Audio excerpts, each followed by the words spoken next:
Guest చేయండి, లేకపోతే మీకే తెలుస్తుంది. ఈరోజు బ్లాగ్ ఎండ్లోపు తెలిసిపోతుంది. దానికోసం క్యారీకి మేము తీసుకోబోతున్నామంటే అవి రైస్, నెక్స్ట్ పులిహోర గుజ్జు, పప్పు, గోంగూర చట్నీ, ఈ ప్లేట్స్, రవ్వ లడ్డు, అత్రాసాలు, కాకరకాయ ఫ్రై ఉంది, నెక్స్ట్ వడియాలు, మ్యాంగో పిక్కిల్ అండ్ కారం బొరుగులు. రైస్ స్టవ్ మీద పెట్టాం, రైస్ అవుతుంది. ఇంకా చూడండి టైం ఇంకా 4 అవుతుంది, 4-5 అవుతుంది. నేను 3:30కే లేచి హెడ్ బాత్ చేసేసి మా అమ్మ ఇంకా సామాన్లు కడుగుతుంది ఇప్పుడు చేసినట్టు. కాఫీ వచ్చేలోపు చల్లగా అయిపోతుంది. విజిల్ వస్తే బంద్ చేసేదే. ఇక్కడ అన్నం అయిపోయింది, ఇప్పుడు పులిహోర కలిపేస్తుంది. ఆ డబ్బాలో పెట్టాలని ఇప్పుడు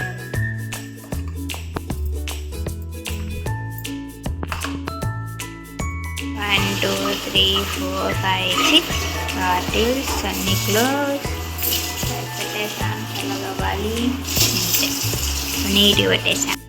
హాయ్ ఫ్రెండ్స్, అందరు ఎలా ఉన్నారు? బాగున్నారా? నేనైతే చాలా బాగున్నాను. మీరు కూడా బాగున్నారనే కోరుకుంటున్నాను. ఈరోజు వ్లాగ్ వచ్చేసి మీరు థంబ్నెయిల్ చూసే ఉంటారు కదా. మేము ఇప్పుడు ఎక్కడికి వెళ్తున్నామో గెస్ చేయాలంటే వీడియో ఎండ్ వరకు చూడండి. చాలా ఇయర్స్ నుంచి ప్లాన్ చేస్తున్న ట్రిప్ అనమాట. వెళ్ళాలనుకుంటుంటే అసలు అవ్వట్లేదు, కానీ ఇప్పటికి వెళ్ళాలనేసి ఇంకా డిసైడ్ అయిపోయాం. కాబట్టి మార్నింగే స్టార్ట్ అయిపోతున్నాము. ఎంత ఎర్లీగా స్టార్ట్ అవ్వాలనుకున్నా లేట్గానే స్టార్ట్ అవుతున్నాం. అది అందరికీ తెలిసిందే కదా, ఎంత ఎర్లీ అనుకుంటే అంత లేట్ అవుతుంది. అలా స్టార్ట్ చేశాక ఫస్ట్ సాంగ్ వచ్చేసి వినాయకుని సాంగ్ పెట్టుకొని అలా వినుకుంటూ వెళ్తున్నాం అనమాట. ఇక్కడ మీకు విగ్రహం కనిపిస్తుంది కదండి, వెంకటేశ్వర స్వామిది. సేమ్ అలాంటిదే మొన్న మేము అమెజాన్లో బుక్ చేసుకున్నాం అనమాట. చాలా బాగుంది. మీకు కూడా కావాలంటే చెప్పండి, లింక్ ఇస్తాను. ఇంకా అలా వెళ్తూ సాంగ్స్ వింటూ పోతున్నాము. అలా వెళ్తూ ప్రొద్దుటూరుకి వెళ్తున్నాం అనమాట ఫస్ట్. ఎందుకంటే అత్త వాళ్ళని పిక్ చేసుకోవడానికి. ఇక్కడ చూసారు కదా, అలా కెమెరా పెడితే చాలు ఇలా పోజెస్ ఇస్తూ ఉంటాము. అందరికీ హాయ్ చెప్తున్నారు. సాంగ్స్ ప్లే అవుతున్నాయి కదండి, అందుకనేసి బ్యాక్గ్రౌండ్ వాయిస్ కట్ చేశాను అనమాట. అలా వెళ్తూ ఉంటే మనకు ఒకటే ఆకలేస్తుంది, ఆ కార్కి కూడా ఆకలేస్తుంది. కాబట్టి దానికి తగ్గ ఫుడ్ దానికి పెట్టేస్తాం. మార్నింగ్ 7 ఆ టైం అవుతూ ఉంటుంది. చూసారు కదా సూర్యుడు ఎంత బాగా వచ్చాడో. చెప్తూ ఉన్నా అనమాట, ఈరోజు కొంచెం తక్కువ రావచ్చు కదా, మేము జర్నీ చేయాలి బాగా అనేసి. ఇంకా నెక్స్ట్ బ్రేక్ఫాస్ట్ కోసం చూస్తూ ఉంటే హైవే పక్కన ఇలా ఒక చిన్న ప్లేస్ కనిపించింది అనమాట. తినేసి వెళ్దామనేసి ఆగాము. ఆల్రెడీ ప్రిపేర్ చేసుకొని వచ్చాము కదండి ఫుడ్. అవే 2 చేపలు తెచ్చుకున్నాం. ఇవి డీమార్ట్లో దొరుకుతున్నాయి చేపలు, చాలా బాగుంటాయి. ఎవరైనా వెళ్తే తీసుకోండి, ఎందుకంటే ఫోల్డబుల్ అనమాట. ఎవరైనా ఇట్లా జర్నీ చేసే వాళ్ళకి చాలా యూజ్ అవుతుంది. చూసారు కదా, అలా ఆహ్లాదకరమైన వాతావరణంలో పచ్చని చెట్లు, అన్ని అరటి పిలకలు అన్నీ ఉన్నాయి. ఆ వాతావరణంలో ఇలా బ్రేక్ఫాస్ట్ చేస్తూ ఉంటే చాలా ఆనందకరంగా ఉంటుంది కదండి. చూసారు కదా ఎంత బాగుందో. బాగా చల్లగా గాలి వస్తుంది, అలాగే మండు ఎండలు కూడా ఉన్నాయి. ఇంకా బ్రేక్ఫాస్ట్ కోసం పులిహోర తింటున్నాము. అలాగే అత్త వాళ్ళు బియ్యం రొట్టెలు చేసుకొచ్చారు, అవి కూడా తింటున్నాం ఇప్పుడే. చూసారు కదండి, చాలా బాగుంది ఆ ప్లేస్లో. ఇదిగోండి, ఇదే మా బ్రేక్ఫాస్ట్ వచ్చేసి. 1 డేకి సరిపడే బ్రేక్ఫాస్ట్, లంచ్, డిన్నర్ అని చేసుకొని పోయాం ఆల్రెడీ. ఎందుకంటే అటు సైడ్ వెళ్ళేసరికి హోటల్స్ కన్నా ఇలా జర్నీలో ఫుడ్ చేసుకొని వెళ్తే చాలా బాగుంటుంది అనేసి అంతే. ఇంకా బ్రేక్ఫాస్ట్ తినేసి మళ్ళీ స్టార్ట్ అవ్వాలి. ఇక్కడ మా అమ్మ ఏం చేస్తుందో మీరే చూడండి. ఫిల్టర్ వాటర్ తీసుకొచ్చి మరీ చూడండి.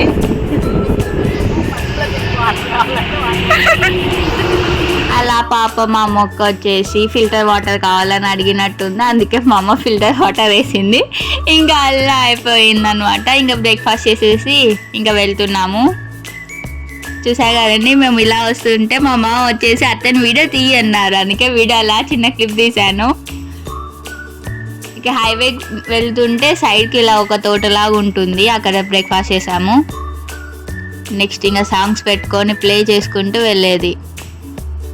చాలా లాంగ్ జర్నీ ఇది, మీరే చూస్తారు ఎక్కడికి వెళ్తున్నామని. ఎవరైనా ఇంతలోపు గెస్ చేస్తే వీడియో టైమింగ్తో పాటు కింద గెస్ట్ చేసినట్టు కామెంట్ చేయండి, ఓకేనా?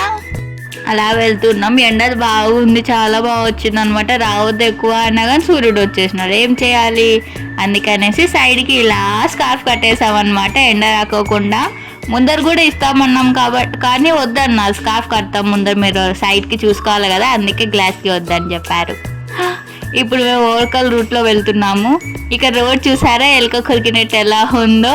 ఇలా రోడ్ ఇంకా రిపేర్ చేస్తున్నారనమాట, అక్కడ రోడ్ కన్స్ట్రక్ట్ చేయడానికి. మా అక్క వచ్చేసి నిధులు తవ్వుతున్నారని జోకేస్తుంది. అవన్నీ మళ్ళీ వాయిస్ ఓవర్ ఇస్తున్నా అనమాట, బ్యాక్గ్రౌండ్ మ్యూజిక్ వల్ల. సాంగ్స్ ప్లే చేసుకున్నాం కాబట్టి డబల్ టైం వాయిస్ ఓవర్ అయిపోతుంది.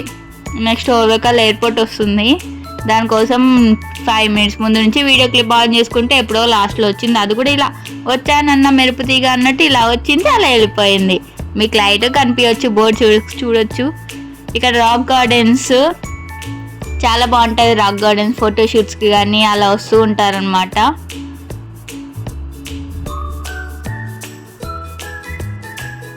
ఇంకా నెక్స్ట్ 1 2 3 అనే లోపు లాస్ట్ కల్లా వచ్చేస్తుంది చూడండి.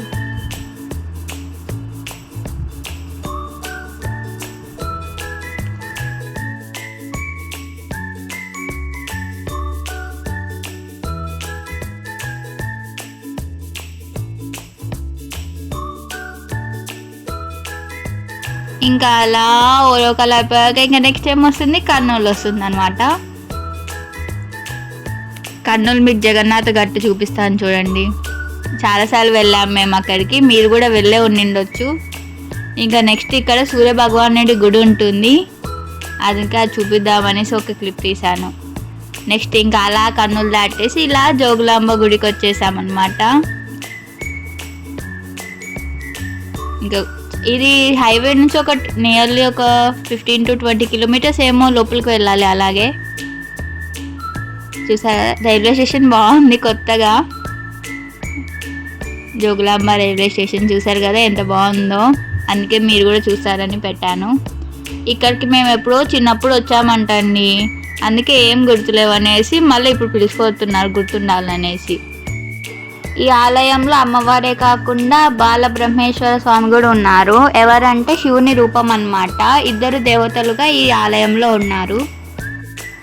తెలంగాణలోని జోగులాంబ గద్వాల్ జిల్లా అలంపూర్లో ఈ జోగులాంబ అమ్మవారి దేవాలయం ఉంది. అష్టాదశ శక్తిపీఠాలలో 5వ శక్తిపీఠము ఈ జోగులాంబ దేవాలయం. ఇక్కడ 6వ శతాబ్దంలో చాళుక్యుల వాళ్ళు ఆ కాలంలో ఈ దేవాలయాన్ని నిర్మించారు. అమ్మవారి పై దంతాలు ఇక్కడ పడడం వల్ల ఇది ఒక శక్తిపీఠంగా మారింది. అలాగే చరిత్రకు వస్తే అలంపూర్ను శాతవాహనులు, ఇష్వాకులు, అలాగే బాదామి చాళుక్యులు మరియు రాష్ట్రకూటులు పాలించేవారు. ఆ ఆలయం దాదాపు 1500 ఏళ్ల చరిత్ర కలిగి ఉంది. ఇక్కడ జోగులాంబదేవి ఉగ్ర రూపంలో యోగాసనంలో దర్శనమిస్తుంది. అమ్మవారి తలలో బల్లి, తేలు, గబ్బిలం మరియు మండూకం ఉండటం ఈ ఆలయం యొక్క ప్రత్యేకత. ఈ జీవులు ప్రాణచక్రాన్ని ప్రతీకంగా భావిస్తారు. ఈ ఆలయంలోనే నవబ్రహ్మ ఆలయాలు ఉన్నాయి. ఎలా అంటే బ్రహ్మదేవుడు 9 రూపాలలో ఇక్కడ కొలువై ఉంటారు, వాటినే నవబ్రహ్మ దేవాలయాలు అంటారు. ఈ ఆలయం తుంగభద్ర నది ఒడ్డున అలాగే కృష్ణా నది సంగమించే ప్రదేశానికి సమీపంలో ఉంది. సతీదేవికి చెందిన పై పళ్ళు పడిపోయినందువలన ఇది శక్తిపీఠంగా జోగులాంబ దేవాలయం ఉంటుంది. ఈ దేవాలయం 7వ శతాబ్దంలో నిర్మించారు. 1390లో బహమనీ సుల్తానులు ఈ దేవాలయానికి భూస్థాపితం చేశారు. విజయనగరం చక్రవర్తి 2వ హరిహర రాయలు బహమనీ సుల్తాను అలా సైన్యంతో పోరాడడానికి తన సైన్యాన్ని పంపారు.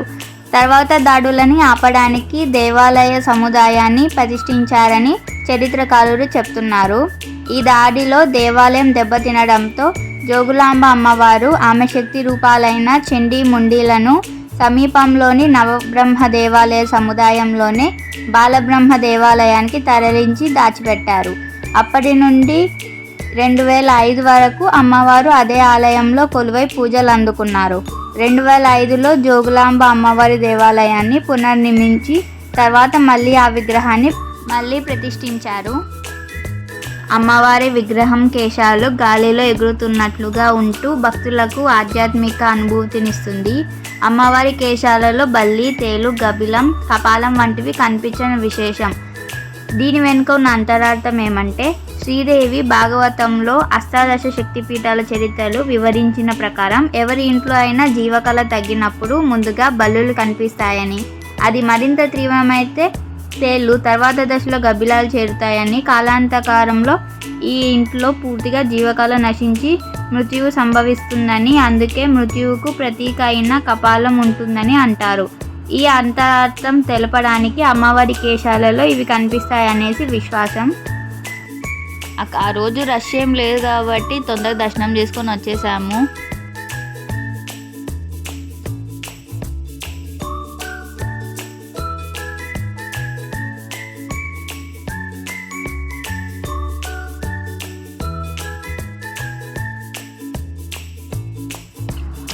ఇక్కడ ఏమైందంటే అటుపక్కన వచ్చేసి చూడండి ఇప్పుడు ఏమొస్తుందో, ఎక్కువ వాటర్ ఉంటాయి అనుకుంటే కొన్నే వాటర్ ఉన్నాయి. సమ్మర్ వల్లనో ఏమో మరి, లేదా వాటర్స్ ఇంకా వదలలేదేమో, కానీ పర్లే. ఇంకా ఎక్కువ ఉన్నాయి అనుకోండి వ్యూ అయితే బాగుంటుంది. చూసారు కదా, ఇదే.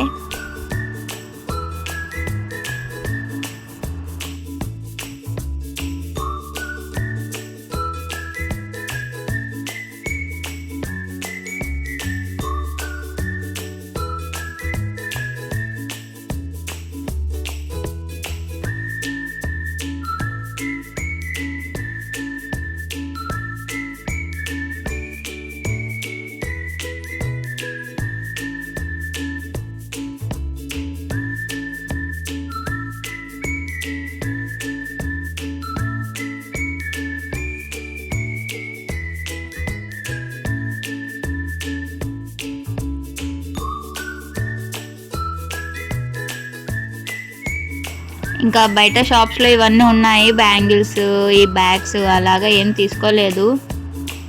ఎండ అయితే చాలా వేడి, బాగా మండిపోతుంది. అట్లే కాలు కాలుతున్నాయి. అటు సైడ్ వెళ్ళేప్పుడు వాటర్ దగ్గరికి ఇంకా అలసిపోయామనేసి స్నాక్స్ బ్రేక్ అనమాట, తెచ్చుకున్న రవ్వ లడ్డు తింటున్నాము.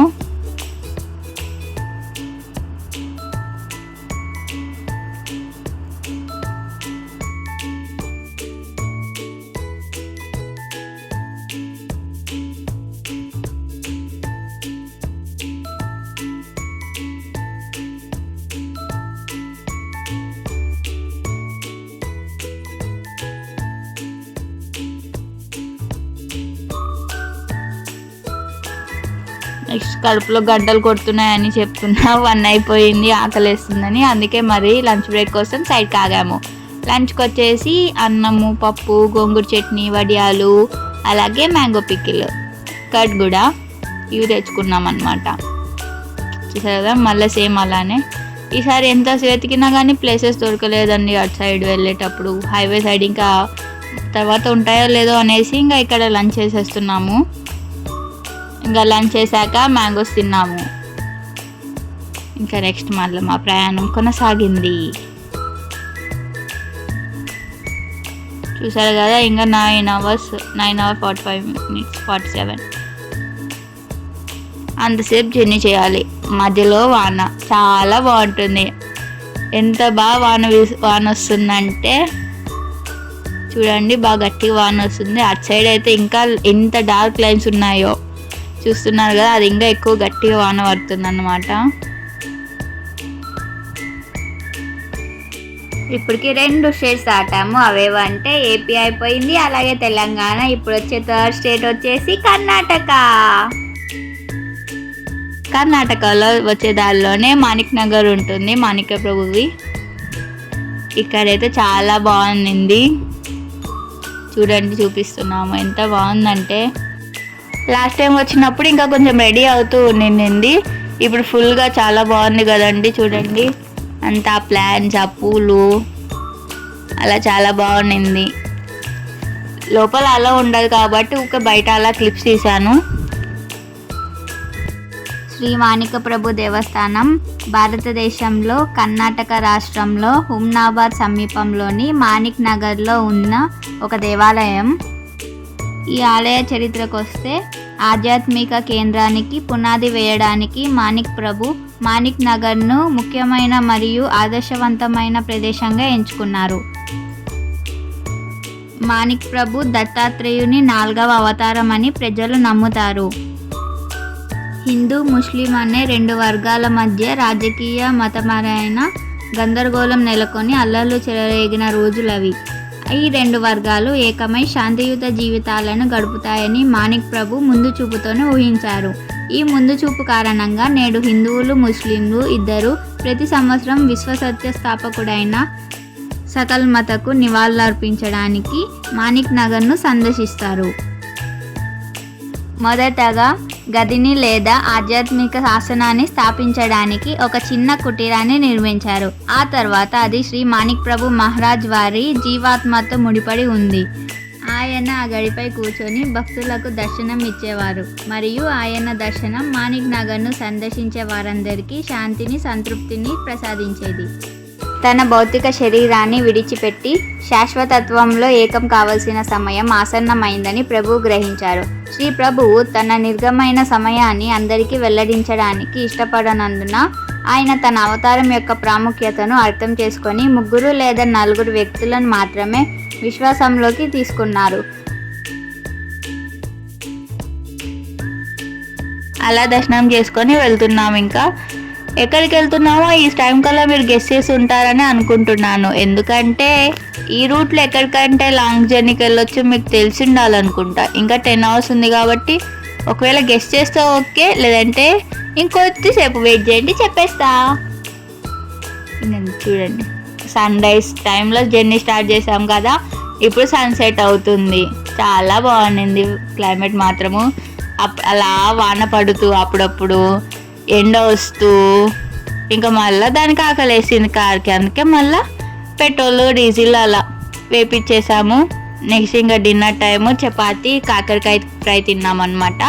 చపాతీ చూపిలేదా అనుకుంటున్నారా, అత్త వాళ్ళు చేసుకొచ్చారనమాట చపాతీ. ఇంకా ఫైనల్లీ వచ్చేసాము. ఎక్కడికో చూసేయండి, షిరిడీకి వచ్చేసాము. ఇంకా మేము చాలా ఇయర్స్ నుంచి షిరిడీకి రావాలి అనుకుంటున్నాం. ఇంకా అలా వచ్చేసాం. మిడ్నైట్ అయ్యింది. ఇంకా రూమ్స్ ఉన్నాయి, రూమ్కి వెళ్ళి మార్నింగ్ దర్శనానికి వెళ్ళాలనేసి. చూడండి, నేనైతే కొద్దిసేపు పడుకున్నాను. ఇంకా ఇక్కడైతే ఒక వెరైటీ జరిగింది తెలుసా, వాళ్ళు వచ్చేసి బైక్లో అదే పనిగా ఫాలో అవుతూ రూమ్స్ ఉన్నాయా, రూమ్స్ కావాలా అని అడుగుతున్నారు. మేము ఎందుకు వస్తున్నారా అనుకున్నాము, మేము ఆల్రెడీ బుక్ చేసుకున్నామని చెప్పేసాం అనమాట. చూసారు కదా, ఇక్కడే కరివేనా బ్రాహ్మణ సత్రం అనమాట. ఇది వచ్చేసి ఇక్కడ చెప్పులు బయట వదిలేయాలి. ఇంకా రూమ్కి వచ్చి ఇప్పుడు కానీ పడుకుంటే ఎప్పుడు కానీ లేయమన్నట్టు ఆ టైప్లో టైర్డ్ అయిపోయాము. ఇంకా ఎర్లీ మార్నింగ్ కూడా కాదు, అది మిడ్నైట్ అనాలి. 2:55కి రీచ్ అయ్యామన్నమాట. మార్నింగ్ ఎప్పుడో స్టార్ట్ చేస్తే. ఇంకా అంతేనండి, నెక్స్ట్ వీడియోలో మళ్ళీ కలుసుకుందాం. ఈ వీడియో మీకు నచ్చినట్టయితే లైక్ చేయండి, షేర్ చేయండి, కామెంట్ చేయండి. అలాగే మన ఛానల్ని ఫస్ట్ టైం చూస్తున్నట్టే ప్లీజ్ సబ్స్క్రైబ్ కూడా చేసుకోండి. రీసెంట్గానే 1000 followers క్రాస్ అయ్యాం కదా, ఇంకా కొంచెం మీ సపోర్ట్తో ఇంకా ముందుకు సాగాలని కోరుకుంటూ take care. Until then, keep smiling. Have a nice day. Bye friends. మళ్ళీ నెక్స్ట్ వీడియోలో కలుసుకుందాం.